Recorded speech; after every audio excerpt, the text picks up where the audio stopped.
Marcello of Padua यानी 1275 से 1343 के मध्य युग का अंतिम दौर का इतालवी विचारक था। उसने अरस्तु धर्मसूत्रवादियों और अन्य वृत्तकारों के विचारों का कुशल प्रयोग करके एक विस्तृत सैद्धांतिक ढांचा प्रस्तुत किया। इसके अंतर्गत लोकप्रिय प्रभुसत्ता के विचार को इतने सुलझे हुए ढंग से रखा गया था कि उसमें आधुनिक राजनीतिक चिंतन का पूर्व संकेत मिल जाता है। यह बात ध्यान देने योग्य है कि मध्य युग में चर्च की सत्ता प्रधान थी, राज्य की सत्ता गौण रह गई थी। मार्सिलियो ने सबसे पहले गणतंत्रवाद का नारा बुलंद किया और चर्च की तुलना में राज्य का वर्चस्व स्थापित करके आधुनिक राज्य की संकल्पना को बढ़ावा दिया। पोप की सत्ता का खंडन, refutation of PayPal authority. Marcello ने अपनी विख्यात कृति डिफेंसर पेसिस 1324 के अंतर्गत पोप की सर्वोपरि सत्ता पर प्रबल प्रहार किया। मध्य युग में यह मान्यता थी कि लौकिक शासकों यानी सेक्युलर रूलर को न केवल धर्म संबंधी मामलों में बल्कि लौकिक मामलों में भी पोप तंत्र का वर्चस्व स्वीकार करना चाहिए, ताकि पोप ही उन्हें स्थापित करे, उनकी जांच करे और ज़रूरी हो तो उन्हें अपने पद से हटा दे। इसके विपरीत मार्सिलियो ने यह सिद्ध करने का बीड़ा उठाया कि पोप तंत्र और पुरोहित वर्ग न केवल लौकिक मामलों में बल्कि आध्यात्मिक मामलों में भी सर्वसाधारण का वर्चस्व स्वीकार करना चाहिए। चूँकि लौकिक शासक सर्वसाधारण की ओर से सत्ता का प्रयोग करता है, इसलिए पोप तंत्र और पुरोहित वर्ग को सभी लौकिक मामलों में लौकिक शासक के निर्देशन में कार्य करना चाहिए। सर्वसाधारण की सर्वोपरि सत्ता के सिद्धांत को ही मार्सिलियो ने गणतंत्रवाद के रूप में मान्यता दी। उसने लिखा है कि पुरोहित वर्ग की शक्ति विविध संस्कार संपन्न करने और दिव्य कानून यानी डिवाइन लॉ की शिक्षा देने तक सीमित रहनी चाहिए, परंतु इसके इन कार्यों का विनियमन और नियंत्रण भी सर्वसाधारण और उनकी निर्वाचित सरकार के हाथों में होना चाहिए। मार्सिलियो ने तर्क दिया कि पुरोहित वर्ग का कार्य मनुष्य का परलोक सुधारना है।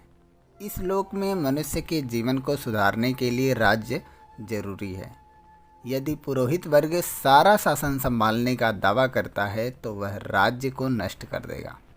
राज्य ही आर्थिक, सैनिक, प्रशासनिक और पुरोहित मामलों को संभालने की क्षमता रखता है, जो कि जीवन और सद्जीवन यानी लिविंग और लिविंग वेल दोनों के लिए सर्वथा आवश्यक है। अरस्तु से प्रेरित होकर मार्सिलियो ने यह विचार व्यक्त किया कि राज्य मनुष्य को यथेष्ट जीवन प्रदान करता है। इसमें सामान्य हित और न्याय दोनों की सिद्धि निहित है। मार्सिलियो के अनुसार राज्य तभी बचा रहेगा जब उसका कानून और शासन एकात्मक हो, अर्थात उसकी सारी शक्तियाँ एक ही स्रोत से प्रवाहित हो। यदि उसमें एक से अधिक प्रतिस्पर्धी संगठन इन शक्तियों का दावा करेंगे तो राज्य और समाज नष्ट हो जाएंगे। मार्सिलियो के इस तर्क से भूसत्ता यानी सोवर्निटी के सिद्धांत का पूर्व संकेत मिलता है, जिसे बाद में फ्रांसिस विचारक ज्यां बोदा ने 1530 से 96 में विकसित किया। प्रभुसत्ता, सोवर्निटी, राज्य की सर्वोच्च शक्ति जिसके बल पर यह बाध्यकर कानून और आदेश जारी कर सकता है, इनका उल्लंघन करने वालों को दंड दे सकता है, मित्र राज्यों के संधि कर सकता है और शत्रु राज्यों के साथ युद्ध कर सकता है। सकारात्मक कानून की संकल्पना, कंसेप्ट ऑफ पॉजिटिव लॉ। राज्य मनुष्यों को न केवल सद्जीवन और यथेष्ट जीवन प्रदान करता है बल्कि वह बल प्रयोग का एकमात्र साधन है। मार्सिलियो के अनुसार संसार का ध्यान इस ओर खींचो कि मसीही धर्म के अंतर्गत पुरोहित वर्ग को बल प्रयोग से दूर रहने की शिक्षा दी गई है, परंतु बल प्रयोग के बिना संसार नहीं चल सकता। मनुष्य सर्वगुण संपन्न नहीं है अतः उनमें संघर्ष पैदा होना स्वाभाविक और अनिवार्य है। इन संघर्षों को नियमित और शांत करने के लिए बल प्रयोग जरूरी हो जाता है, अन्यथा समाज ही नष्ट हो जाएगा।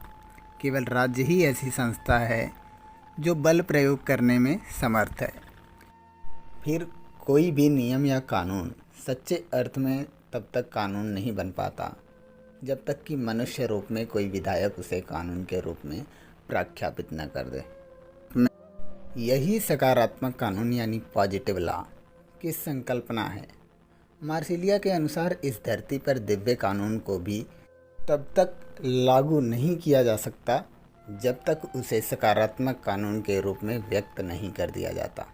कोई भी कानून तभी कानून बनता है जब उसके साथ बलपूर्वक प्रयोगमूलक शक्ति जुड़ी हो, अर्थात उसमें यह व्यवस्था हो कि उसका पालन करने वाले को इस संसार में क्या पुरस्कार मिलेगा और उसका उल्लंघन करने वाले को क्या दंड मिलेगा। इस धरती पर लागू होने वाला यथार्थ कानून विधायक की इच्छा की अभिव्यक्ति है। विधायक संपूर्ण समुदाय के नागरिकों का प्रतिनिधि है। मार्सिलिया के अनुसार विधि निर्माण की प्रक्रिया के साथ जितने ज़्यादा लोग जुड़े होंगे उसके न्यायपूर्ण होने की संभावना भी उतनी ही उज्जवल होगी, क्योंकि साधारणतः सारे नागरिक राज्य को सुरक्षित रखना चाहते हैं और वे सामान्य हित को पहचानने की क्षमता रखते हैं। कोई इक्के दुक्के मन के मैले या जड़बुद्धि लोग ही इसका अपवाद होते हैं। इस तरह मार्सिलियो की चिंतन प्रणाली के अंतर्गत विधायक तथा सर्वसाधारण ही पर्याय है। तभी वह कहता है कि विधायक को ही शासकों का चयन करना चाहिए, उनकी भूल को सुधारना चाहिए और यह जरूरी हो तो उन्हें हटा देना चाहिए। निष्कर्ष, कंक्लूजन। मार्सिलियो के अनुसार सार्वजनिक प्रशासन के क्षेत्र में हम बल का प्रयोग या अधिकार उन्हीं व्यक्तियों को देते हैं जिन्हें सर्वसाधारण ने चुना। पुरोहित वर्ग के मामले में यह जानने का कोई तरीका नहीं है कि उसे दिव्य कानून के प्रवर्तन के लिए ईश्वर ने नियुक्त किया है। अतः पुरोहित वर्ग को कोई समानांतर राजनीतिक सत्ता प्रदान नहीं की जा सकती। यहाँ तक कि धार्मिक मामलों में भी उसे बल प्रयोग का अधिकार अपने आप नहीं दिया जा सकता। इस संसार के नियमों के अनुसार धार्मिक मामलों में भी पुरोहित वर्ग अपनी शक्ति का प्रयोग तभी कर सकता है जब उसकी नियुक्ति लोक सहमति या सार्वजनिक निर्वाचन के आधार पर की गई हो, उस पोप के द्वारा न की गई हो जो स्वयं एक गूढ़तंत्र के द्वारा चुना जाता है। मार्सिलियो ने तर्क दिया कि स्वयं पोप की सत्ता को तभी कोई मान्यता दी जा सकती है जब उसका निर्वाचन संपूर्ण मसीही जगत के द्वारा किया जाए।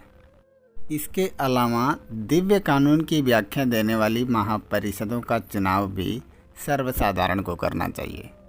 मार्सिलियो ने न केवल राज्य के लिए बल्कि चर्च के लिए भी परंपरागत राजतंत्रीय गुटतंत्रीय ढांचे की जगह गणतंत्रीय ढांचे का समर्थन किया।